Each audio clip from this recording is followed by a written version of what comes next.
فیض احمد فیض کی نظم ہم دیکھیں گے ہندو مخالف کیسے ہو گئی۔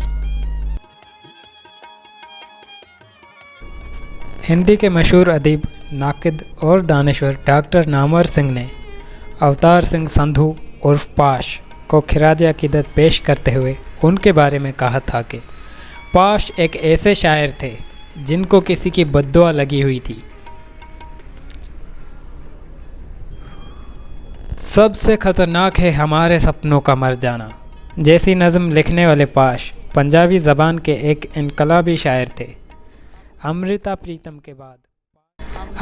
پریتم کے بعد پاش دوسرے ایسے پنجابی شاعر ہیں جن کو ہندی والے بھی اتنا ہی سمجھتے اور عزت کرتے ہیں جتنا پنجابی والے۔ پاش نے سابق وزیر اعظم اندرا گاندھی کی ہلاکت کے بعد لکھا تھا،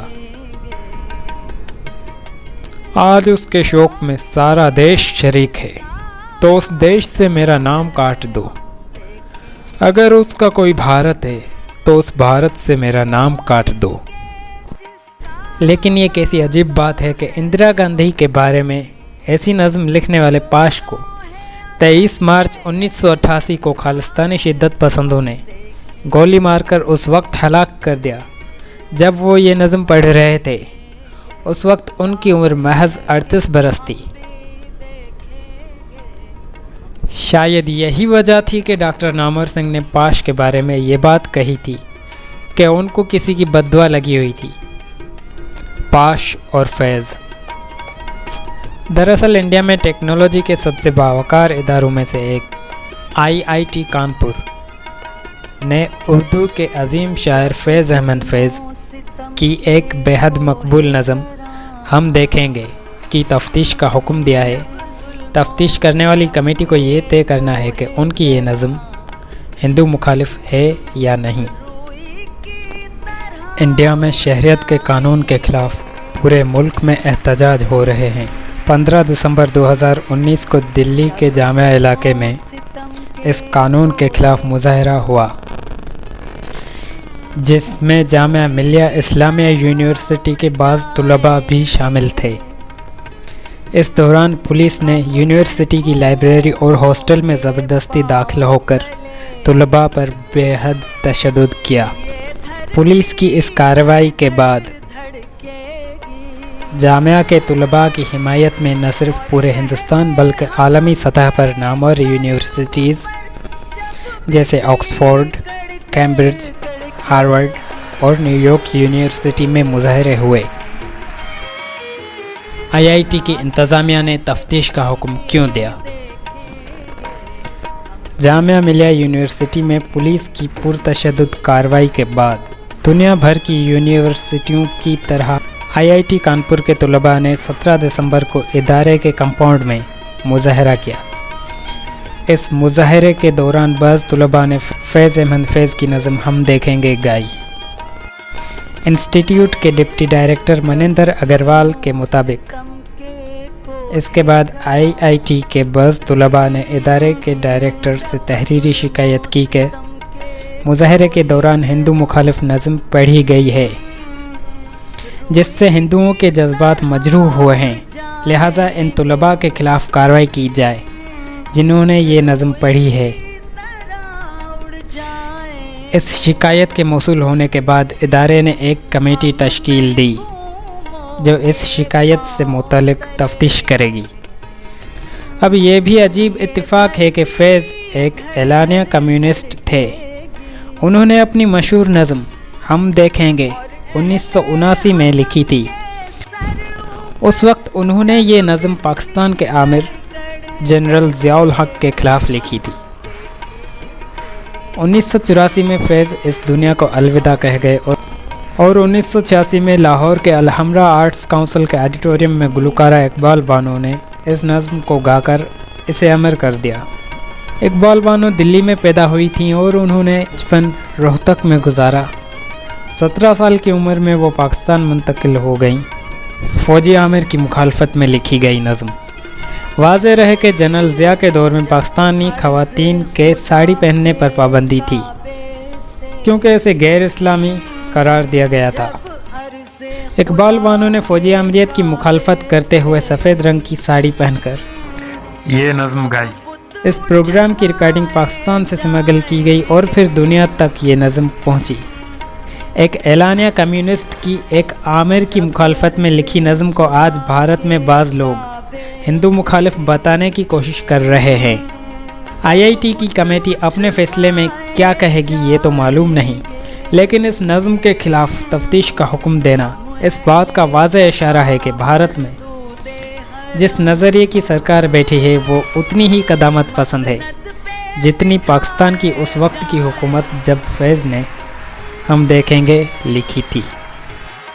सिर्फ फैज़ ही नहीं, आलमी शोहरत याफ्ता तारीखदान इरफान हबीब भी इस वक्त सुर्खियों में हैं। प्रोफेसर इरफान हबीब के चाहने वालों में अब वो भी शरीक हो गए जो कल तक उनकी मुखालफत करते थे, मगर आरिफ मोहम्मद खान के खिताब में कुछ अल्फाज की वजह से एक नया झगड़ा खड़ा हो गया है। मामला ये है कि केरल के कन्नौर यूनिवर्सिटी में इंडियन हिस्ट्री कांग्रेस का सालाना कॉन्वोकेशन हो रहा था। केरल के गवर्नर भी खुसूसी मेहमानों में शामिल थे। आरिफ मोहम्मद खान ने मौलाना अबुल कलाम आज़ाद के अल्फाज में कहा था, मुल्क का बंटवारा गंदगी बहा ले गया लेकिन कुछ गड्ढे बच गए जिसमें पानी बच गया और अब बदबू आ रही है। गवर्नर आरिफ मोहम्मद खान के इस बयान पर स्टेज पर बैठे इरफान हबीब ने मुखालफत की। आरिफ मोहम्मद खान ने इरफान हबीब पर बदसलूकी का इल्ज़ाम लगाया, जबकि इरफान हबीब ने गवर्नर पर मौलाना अबुल कलाम को गलत कोट करने और मुसलमानों के लिए नाज़ेबा अल्फाज का इस्तेमाल करने का इल्ज़ाम आयद किया। मसला ये नहीं है कि गवर्नर ने मौलाना अबुल कलाम आज़ाद को गलत कोट किया या गवर्नर को बीच में रोकते हुए इरफान हबीब ने प्रोटोकॉल की खिलाफ वर्जी की। असल मसला ये है कि प्रोफेसर इरफान हबीब एलानिया कम्युनिस्ट हैं, यहाँ तक के कार्ड होल्डर कामरेड हैं। अलीगढ़ मुस्लिम यूनिवर्सिटी में कदामत पसंदों ने ज़िंदगी भर उनकी ये कहकर मुखालफत की कि वो कम्युनिस्ट हैं और उनके नाक़दीन के मुताबिक इसका मतलब ये होता है कि वो इस्लाम मुखालिफ हैं। लेकिन आज प्रोफेसर हबीब के हिमायतियों में वो लोग भी शामिल हो गए हैं जो कल तक उन्हें इस्लाम मुखालिफ बताते थे। तो क्या इक़्तिदार की मुखालफत करने वाले पर बद्दुआ होती है? इन दिनों सिर्फ फैज़ अहमद फैज़ ही नहीं, पाकिस्तान के एक और अजीम शायर हबीब जालिब भी शेर सुर्खियों में हैं। हबीब जालिब की एक नज़म दस्तूर इन दिनों इंडिया में खूब पढ़ी और बाआवाज़ बुलंद पढ़ी जा रही है। 1962 में पाकिस्तान के उस वक्त के आमिर जनरल अयूब खान ने एक आइनी शिक नाफिज की थी जिसकी मुखालफत में हबीब जालिब ने ये नज़म लिखी थी। इस नज़म और अपनी दीगर नज़मों के लिए वो मुतअद्दिद बार जेल भी गए। इंडिया में शहरियत के कानून से मुतल्लिक़ जितने भी मुज़ाहरे हो रहे हैं उनमें हबीब जालिब की नज़म दस्तूर न सिर्फ पढ़ी जा रही है बल्कि नज़म के बाज़ मशहूर अशआर पोस्टरों और बैनरों पर देखे जा सकते हैं। हबीब जालिब कहते थे कि दो ही दरबार होते हैं, एक इक़्तिदार का दरबार और दूसरा अवाम का दरबार। वो खुद को अवाम का शायर कहते थे और उन्हें इस बात पर बहुत फ़ख्र था। नामवर सिंह ने पाश के बारे में सही कहा था, उनको किसी की बद्दुआ लगी थी क्योंकि इक़्तिदार में बैठे लोगों की मुखालफत करने वाले हर शायर, अदीब और फ़नकार को किसी की बद्दुआ ही लगी होती है। ये पोस्ट हमें फेसबुक पे मिली और इसका क्रेडिट जाता है इकबाल अहमद BBC हिंदी। इसकी लिंक हम अपने डिस्क्रिप्शन में दे देंगे और अगर पसंद आया तो लाइक कीजिए और अपने आरा से आगाह कीजिए हमें कमेंट्स सेक्शन में। देखते रहिए उर्दू मास्टर। बहुत बहुत शुक्रिया। अल्लाह हाफ़िज़।